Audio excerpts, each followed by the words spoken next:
بعد أيام قلائل سيقدم علينا شهر رمضان ضيفا كريما وزائرا عزيزا.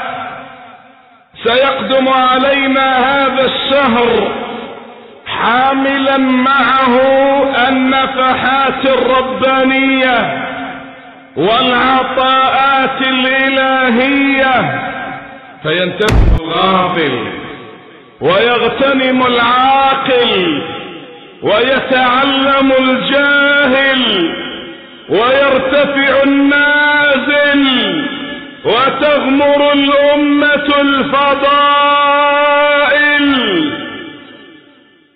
يقدم علينا هذا الشهر